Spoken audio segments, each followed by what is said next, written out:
I want to hand you over to Abdi Aziz Hashim, who is on standby in Garissa. We know that the president is on a northeastern tour, and he will be at Wajir. He'll be going to Garissa as well as Isiolo. And Abdi Aziz Hashim, as you can see on your screen, is on standby. So if you can hear me, Abdi, how are you? And just tell us what is happening right now.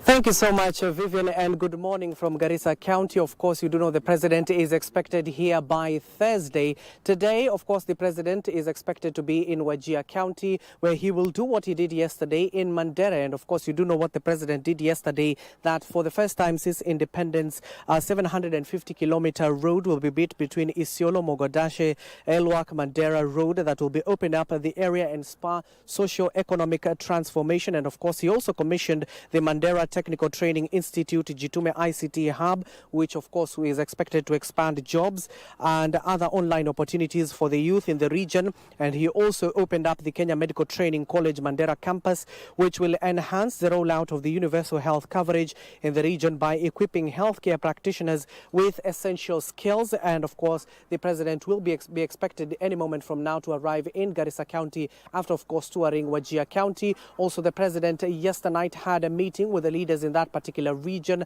having just a banquet with them, discussing regional development, politics of the region, and of course security matters. You do know the president clearly talked about what happened in Mandera, where the 5 chiefs were allegedly, of course, abducted by insurgents. He clearly stated that those chiefs will be returned. He was present there with the Deputy Inspector General of Police, that is Masengeli, and of course he gave directions to the National Police Service to ensure that that is adhered to. Where I'm currently at is the Regional Commissioner's Office, and of course I want to speak to the County Commissioner's Office and Garissa Township Member of Parliament, that is Honorable Major Deko Mohamed Baro, to just discuss what will be happening in this particular unit. County Commissioner, asante sana kwa kuungana nasi. The County Commissioner's name is Mohamed Mwabudzo. Asante sana Commissioner kwa kuungana nasi. Tueleze maandalizi ya kwaje hapa Garissa. Jina langu naitwa Mohamed Ramadhan Mwabudzo, County Commissioner Garissa. Napenda kutangazia wakazi wa Garissa na Kenya kwa jumla kwamba maandalizi ya ziara ya Mheshimiwa Rais Daktari William Ruto yako tayari, yako kabambe kabisa. Kila kitu kiko katika hali nzuri. Tumeweza kufanya matayarisho yote katika kuwezesha wananchi wote waweze kukutana na Mheshimiwa Rais katika kaunti ya majimbo hili la Garissa, na Mheshimiwa atatembelea ama atazuru miradi kadhaa, ikiwemo mojawapo atazindua chanjo ya mifugo katika kaunti hii, kwa sababu kila mtu anafahamu kweli hakika kwamba kaunti hii inategemea sana mfugo. Kwa hivyo afya ya mifugo ni jambo la msingi mkubwa.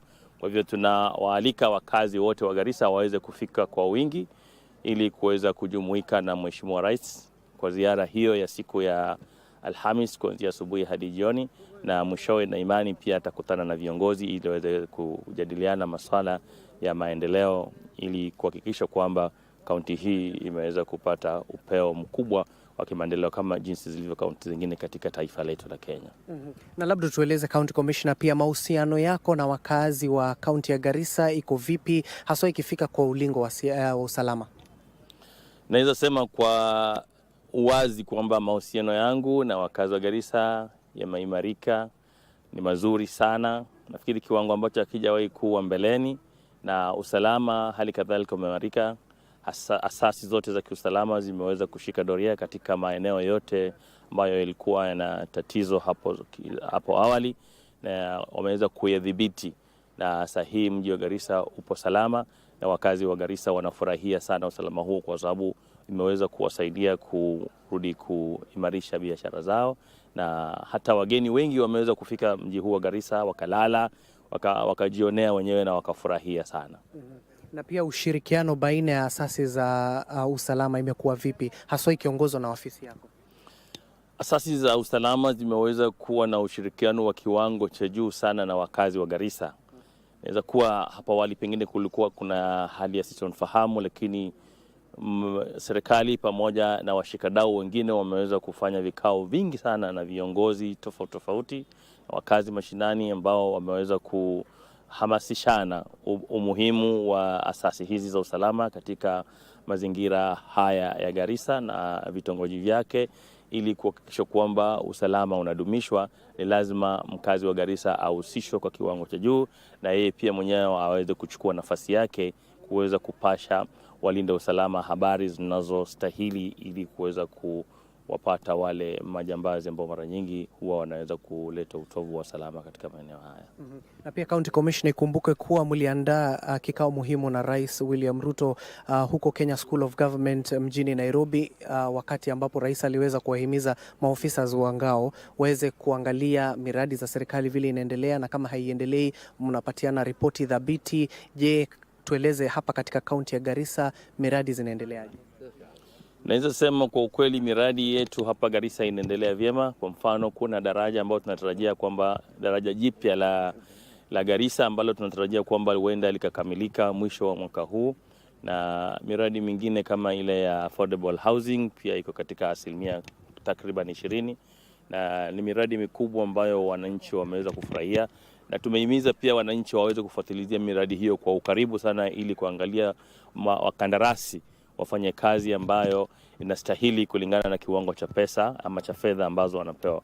Kwa hivyo miradi yote inaendelea, hakuna mradi hata mmoja ambao sasa umesimama, na labda ni ule tu kwa mfano ambayo mkandarasi anangoja malipo, lakini kwa kweli miradi yetu yote iko imara, na tuna imani kwamba itakamilika kwa kipindi hiki cha kwanza cha Rais William Ruto. Na pia Commissioner, vile tulikuwa tunakuja hivi tunaona pia barabara kuu ya kukuja mjini Garissa yenyewe pia inatengenezwa. Hiyo itaimarisha aje maisha ya wakazi hapa katika kaunti? Kama tunavyojua kwamba maeneo haya ya Garissa ni sehemu kame na inategemea sana vyakula vya kutoka sehemu za juu. Kwa hivyo kuwepo kwa barabara ambayo ni nzuri inapunguza gharama ya usafirishaji wa bidhaa kuleta katika masoko yetu ya Garissa, na hali kadhalika sisi pia nasi upande huu huwa tunapeana mifugo, tunauza mifugo. Kwa hivyo imekuwa ni jambo la msingi sana kuimarisha, kwa sababu sote tunafahamu kwamba wakati kipindi kile cha mafuriko ya maji Garissa iliweza kuumia kwa kiwango kikubwa, na tukachukua tahadhari za kutosha, tukawashughulisha maengineer wakaweza redesign hiyo barabara katika sehemu zile za chemchemi ili kuhakikisha kwamba hata kutokea mafuriko ya aina gani Garissa haitaweza tena kukatwa na ikawa haiwezi kuingilika. Kwa hivyo daraja jipya litakuwa juu zaidi ya ile daraja la kawaida, na alikadhalika zile sehemu zote ambazo zilikuwa ziko chini na maji ya mafuriko yanapitia juu zimeweza kuinuliwa juu zaidi, na madaraja mengine yakajengwa ili kuhakikisha kwamba maji yasiwe na msongamano wa kuweza kuvunja tena barabara. Kwa hivyo tunawaambia wafanyabiashara wote kwamba Garissa ipo salama, barabara imeimarika. Nafikiri hata si hiyo daraja peke yake, hata barabara sasa nafikiri kutoka Garissa kwenda Nairobi sehemu hii hadi kufika Mwingi nafikiri imeweza kurekebishwa kwa kiwango cha zaidi ya 80% saa hii ama 70%. Tuna matarajio makubwa kwamba usafiri wetu utakuwa umeimarika na biashara Garissa itakuwa pia imeimarika. Kwa hivyo tunawahimiza wale wawekezaji wasikae mbali na Garissa. Garissa ni sehemu ambayo sahihi kila mtu ameweza kujua kwamba inaweza wafanyabiashara wakaingia ndani na wakainvest na wakasaidia wakazi wa. Tunataka waje ili waweze kutoa ajira kwa wakazi wa Garissa. Watu wa Garissa ni watu wazuri sana na wanawakaribisha wageni wote na wawekezaji wote kufika Garissa. Shukran sana. That is the County Commissioner Mohamed Ramadan Mwabuzo currently speaking to us. Let's speak now to the legislators of this particular area. We start off with Garissa Township Member of Parliament, that is Honorable Major Deko. Mheshimiwa, asante sana kwa kuungana nasi. Kiswahili, Kizungu, whichever you're comfortable with. Talk to us. Are the people of Garissa Township ready to host the President and the many guests who will be coming to here? Yes, we are ready to host the President and his guests. We are very excited in having the President here after this is not the first time he was here, sometime June last year, yes. But again, we are ready to host him. And this time, the function will not be about politics, it will be about development. And that's why we've invited the President to our county and to the region in general. So we are very excited and we are ready to host them.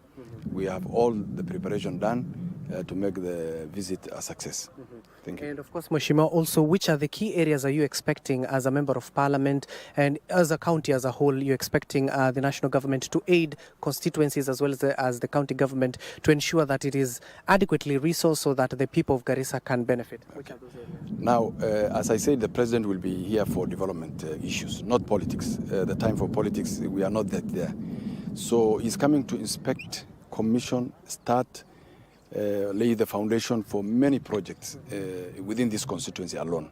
As I speak, there are about projects about 8 billion Kenya shillings ongoing in this constituency alone. Maybe if we add the other constituencies within the county, there will be maybe 4 times more. But at least for this constituency, I'm talking about the Garissa Township, we have about projects ongoing at different levels, different stages, totaling to about 8 billion Kenya shillings. So of very, many important to us as a region. I will say the president is one of the very focused leaders who have been implementing the agenda, the plan he had for this region and for the country as a whole, and we believe he is on track. Now, there are things that are happening for the first time in this country since the independence. One of them is the fact that the issue of vetting, which has been done away with, is going to be officially launched and announced by the president tomorrow. Another very important thing, we used to have a passport office in Garissa, but because of politics it was closed immediately after commissioning it. Now he's going to start again and reopen the office, passport office. It's a very important thing, document, especially for those of us, those elders who travel to Mecca for religious purposes. So tomorrow, that is one of the things that the president will be launching in Garissa. For the first time in the history of this country, 63 years later, we have affordable housing projects in this county of Garissa. The first time since independence. We never had any government houses other than the ones they're using for official duties. We also have, for the first time, the government is going to, has surveyed this Garissa town, and we are going to issue about 3,000 titles tomorrow. 3,000 titles and you can imagine the kind of excitement that it will be to those very poor people of the community. These rich people have their own titles; they can easily access it. But those poor families were not able to access title deeds for free. The government is tomorrow. The total number that is already approved is 8,000. But what will come tomorrow is about 3,000 titles. Now, on the side of the roads, for the first time in the history of this country, 2 years after Ruto was elected, the project, the road from Isiolo to Mandera, as you just mentioned, has already started in different sections. There was no goodwill in the past leaderships to open up this region. But we are seeing a lot of goodwill from the current president that Isiolo, Madogashe, Wajir road will be opened. Now, the other one was the Lapset project.